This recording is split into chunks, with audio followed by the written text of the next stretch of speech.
The insane truth came out that night.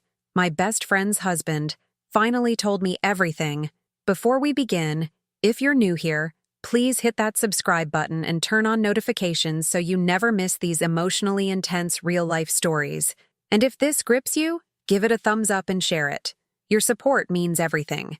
Now let's get into what he told me that night. My name is Daniela. I'm 33 years old. And 4 weeks ago, my best friend's husband told me a truth that shattered every boundary I'd carefully maintained for the past 2 years. A truth I'd suspected, but never allowed myself to fully acknowledge. A truth that once spoken out loud couldn't be taken back or ignored or pretended away. A truth that changed not just how I saw him, but how I saw myself, and what I was capable of wanting, despite knowing how wrong it was. Before that night, I could lie to myself about what existed between us, could pretend the tension was imaginary, the awareness one-sided, the pull something I'd invented because I'd been single too long and was projecting my loneliness onto someone safe and unavailable. But after he spoke, after he looked into my eyes and told me everything he'd been feeling for months, lying to myself became impossible. The truth was out there between us, undeniable and devastating and intoxicating all at once. My best friend Christina and I have known each other since we were 16 years old. 17 years of friendship that had survived everything. High school drama, college in different states, career changes, family crises, romantic relationships that came and went. Christina was the constant in my life, the person who knew me better than I knew myself sometimes, the friend who'd been there for every major moment and every minor one too. I loved her like a sister. Valued our friendship more than almost any other relationship in my life. Would have said without hesitation that nothing could threaten our bond because it was built on too much history and trust and genuine affection. Christina married Owen 3 years ago after a whirlwind courtship that had surprised everyone who knew her. Christina had always been cautious about relationships, had dated carefully and thoughtfully, had never been the type to rush into commitment. But Owen had swept her off her feet in a way none of us had seen coming. He was a commercial pilot, charming and adventurous in ways that brought out a more spontaneous side of Christina's personality. Where she tended toward anxiety and overthinking, Owen was confident and decisive. Where she got stuck in analysis paralysis, Owen made quick decisions and dealt with consequences as they came. Their wedding had been beautiful, and I'd stood as maid of honor genuinely believing they were building something lasting. Owen had integrated into our friend group naturally. He was likable in an effortless way, funny without trying too hard, attentive without being overbearing, the kind of person who made social gatherings more enjoyable just by being present. I'd liked him from the beginning, appreciated how he made Christina laugh, how he encouraged her to take risks and step outside her comfort zone. But for the first year of their marriage, Owen was simply Christina's husband to me. A peripheral figure in my life who existed primarily as an extension of my friendship with her. Someone I saw regularly at social events but never thought about independently. That started changing about 2 years ago. I can't pinpoint the exact moment when Owen stopped being just Christina's husband and became Owen, a person I was aware of in ways I shouldn't be. It happened gradually, almost imperceptibly. Like a tide coming in so slowly you don't realize you're standing in water until it's covering your feet. I started noticing things about Owen I'd somehow missed before. The way he moved through space with a confidence that bordered on swagger, but never quite crossed into arrogance. The sound of his voice when he was telling stories, deep and engaging in ways that made you want to keep listening. The way he'd focus completely on whoever was speaking, giving them his full attention in a way that made you feel like you were the only person in the room. I started looking forward to social events where I knew Owen would be present. Started feeling disappointed when Christina mentioned he'd be out of town for work and wouldn't make it to dinner or drinks.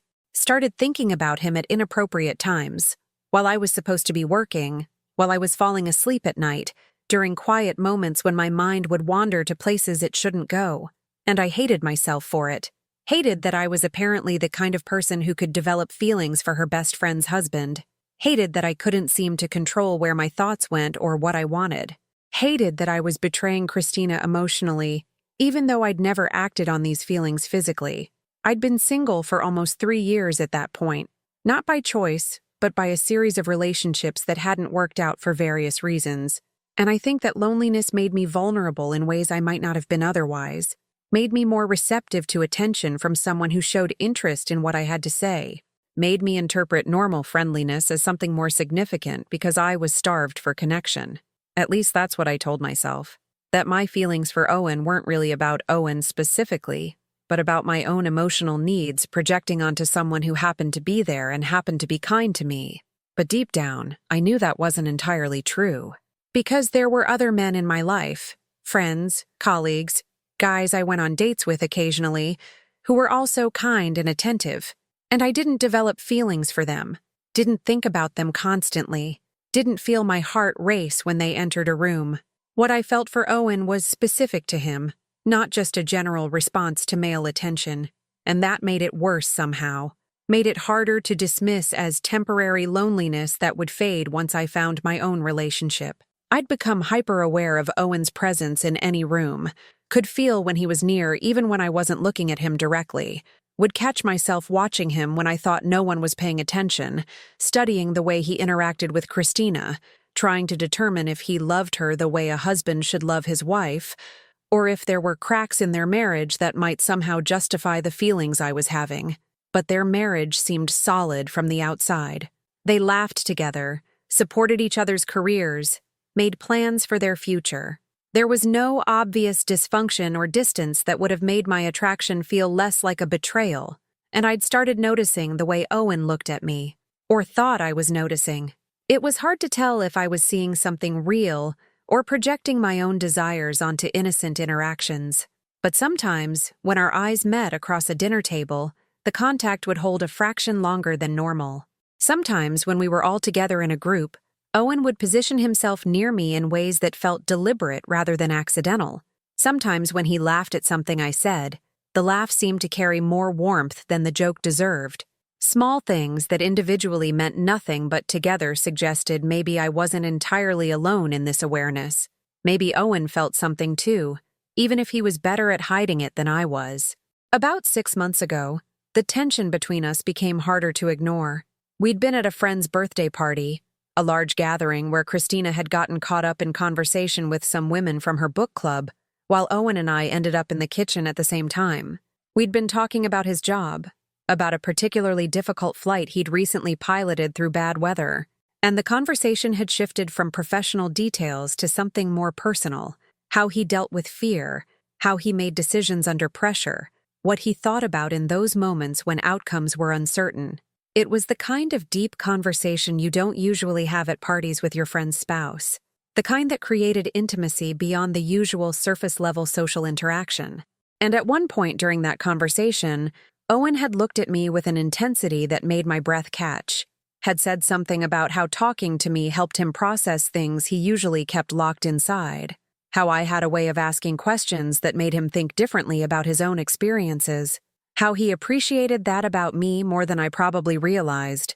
The words themselves were innocent enough, but the way he'd said them, the way he'd looked at me while saying them, had felt like something more, like a confession wrapped in compliments, like an acknowledgement of something building between us that neither of us was ready to name explicitly. After that night, the awareness became undeniable. Every interaction felt charged with meaning. Every conversation carried subtext. Every accidental touch, passing something across a table, brushing shoulders while walking through a doorway, felt electric in ways that suggested this wasn't just me imagining things. Owen felt it too, was struggling with it too, was trying just as hard as I was to maintain appropriate boundaries while internally wanting something we both knew we shouldn't want. But we never talked about it directly, never acknowledged out loud what was building between us. Just continued the careful dance of being attracted to each other while pretending we weren't, of wanting each other while respecting the boundary that Christina's existence as my best friend and his wife created. Until 4 weeks ago, until the night everything changed, because Owen decided he couldn't keep pretending anymore. It was a Friday evening in late November.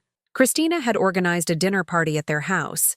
Nothing formal, just 8 or 10 close friends sharing food and wine and conversation.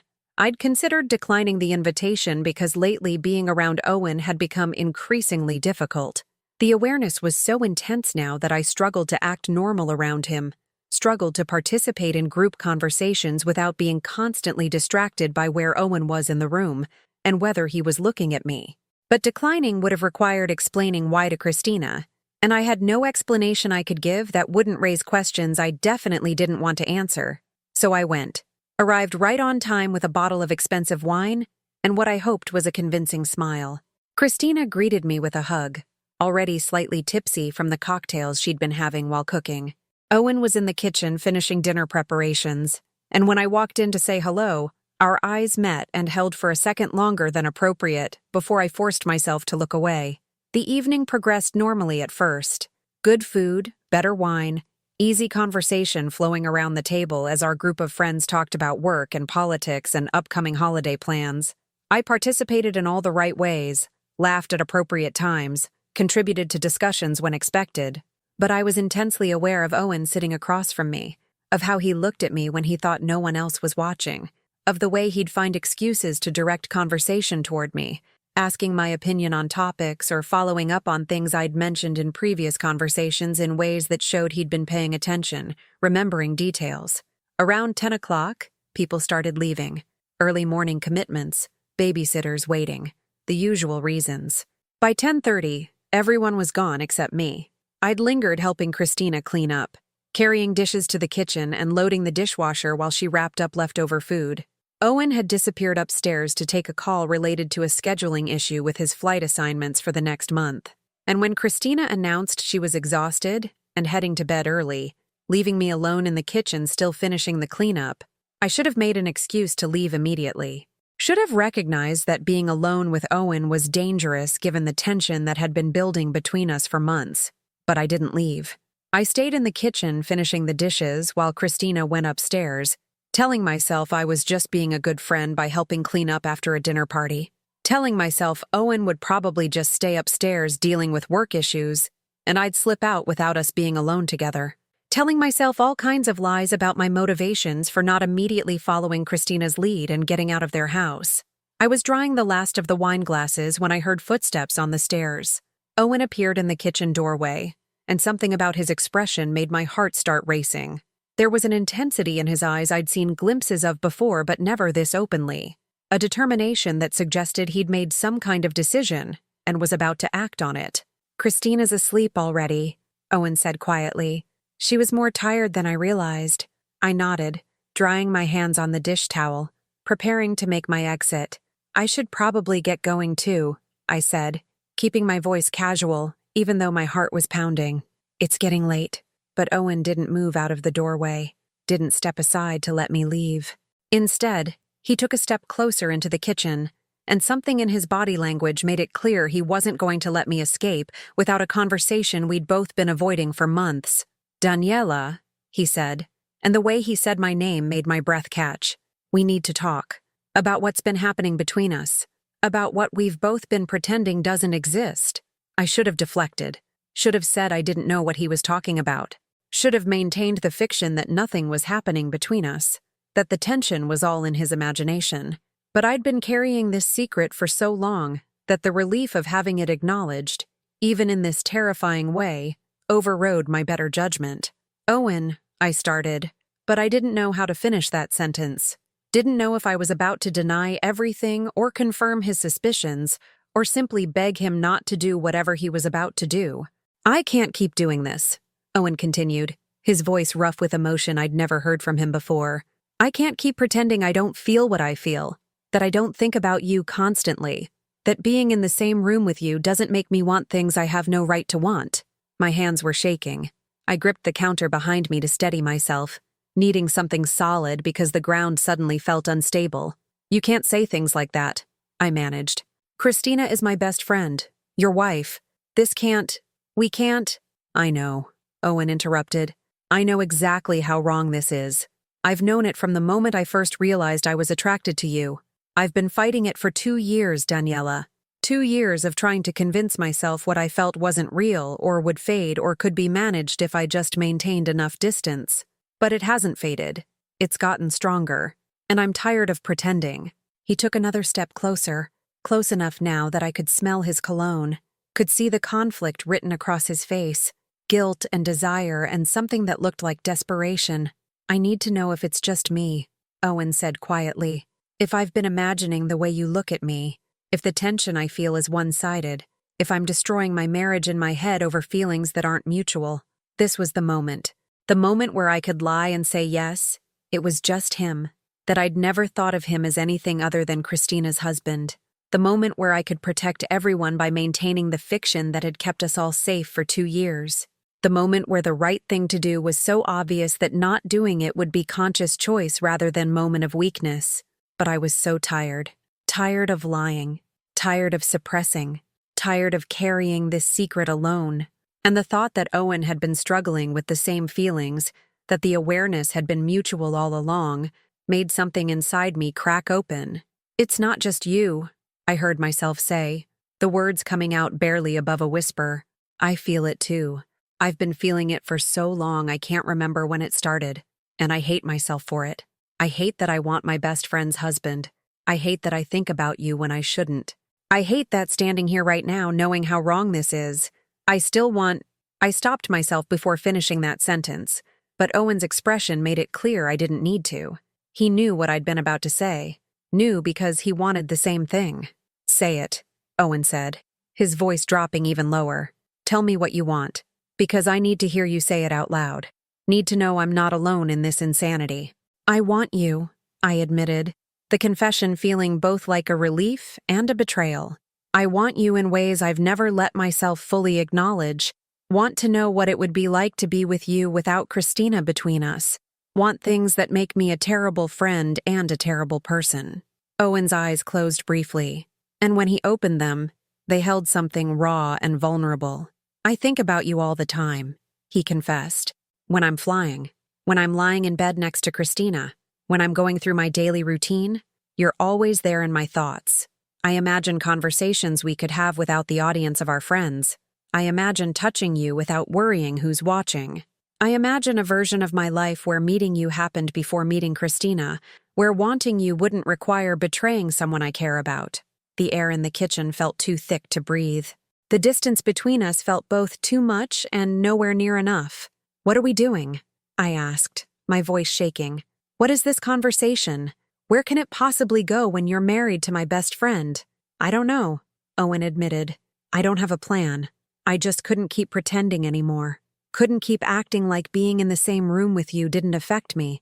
Couldn't keep hiding what I felt when hiding it was slowly destroying me." He reached up slowly, giving me time to object, to step back, to stop what was clearly about to happen. His hand came to rest on my face, fingers gentle against my cheek, and the touch was electric. Made every nerve in my body suddenly, intensely alive. Made my breath catch.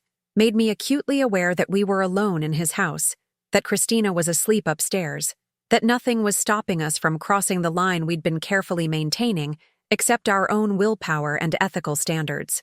"Tell me to stop," Owen said quietly. "Tell me to step back and never mention this again. Tell me we're going to pretend this conversation never happened and go back to our careful dance of pretending we don't want each other. Because if you don't tell me to stop, Daniela, I don't think I can stop myself." His thumb brushed across my cheek, a touch so gentle yet so charged that I felt it everywhere. My heart was racing so fast I could hear blood rushing in my ears. My hands were gripping the counter behind me hard enough that my knuckles were white. Every rational part of my brain was screaming at me to push him away, to end this before it went any further, to protect Christina and our friendship and what was left of my integrity. But my body had other ideas. Instead of pushing Owen away, I found myself leaning into his touch, found my hand coming up to rest on his chest, feeling his heartbeat racing as fast as mine.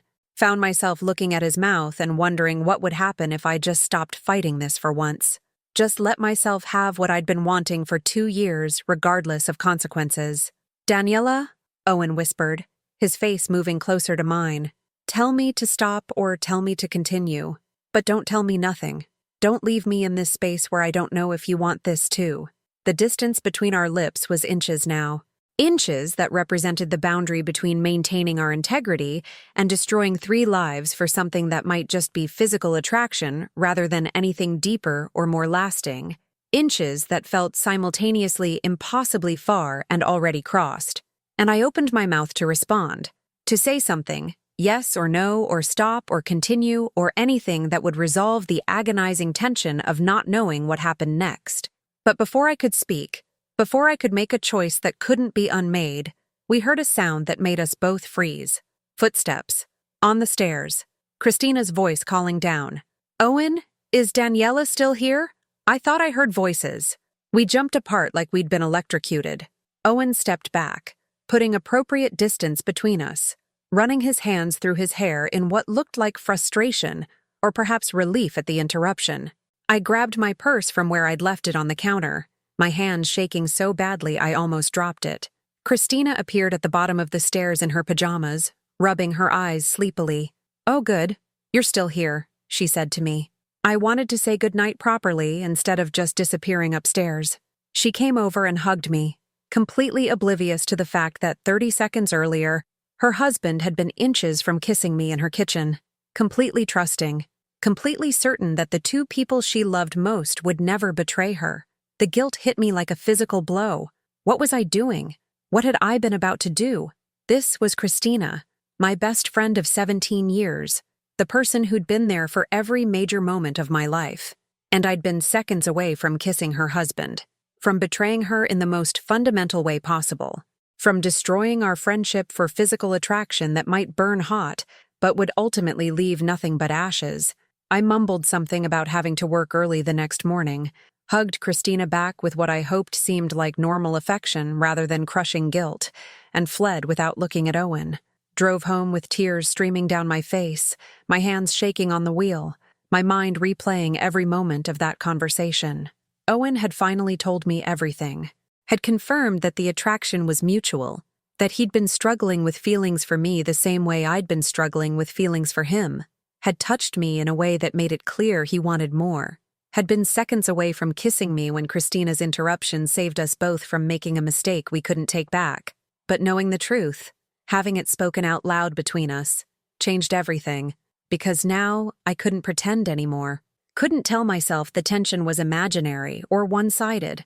Couldn't suppress my feelings by convincing myself they weren't reciprocated. The truth was out there now. Owen wanted me. I wanted him. And the only thing preventing us from acting on that mutual desire was our commitment to not hurting Christina. A commitment that suddenly felt fragile in ways it hadn't before Owen's confession. Because abstaining from something you think you can't have is different from abstaining from something you know you could have if you were just willing to accept the consequences. That was 4 weeks ago. 4 weeks of not seeing Christina or Owen, despite Christina's multiple attempts to make plans. 4 weeks of declining invitations with increasingly transparent excuses. 4 weeks of Christina asking what's wrong, if she's done something to upset me, if our friendship is okay. 4 weeks of lying and saying everything's fine while knowing that nothing is fine and never will be fine again.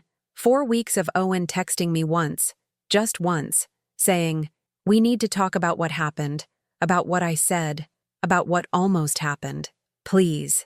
4 weeks of me not responding because I have no idea what to say, because talking about it makes it more real, because acknowledging it gives it power. Because engaging with Owen in any way feels dangerous now that I know exactly how mutual this attraction is. The truth came out that night. Owen finally told me everything. And that truth didn't just touch me, it consumed me. It's there in every thought, every decision, every moment of every day. It's there when Christina texts asking when we're getting together next. It's there when I lie awake at night replaying Owen's confession and my own admission. It's there when I think about how close we came to crossing a line that can't be uncrossed. The truth is that my best friend's husband wants me. The truth is that I want him back. The truth is that mutual attraction between two people who can't have each other is more dangerous than one-sided attraction because possibility exists where it shouldn't. The truth is that I don't know what to do with this knowledge now that I have it. Don't know if I should confess everything to Christina and let her decide what happens to her marriage and our friendship.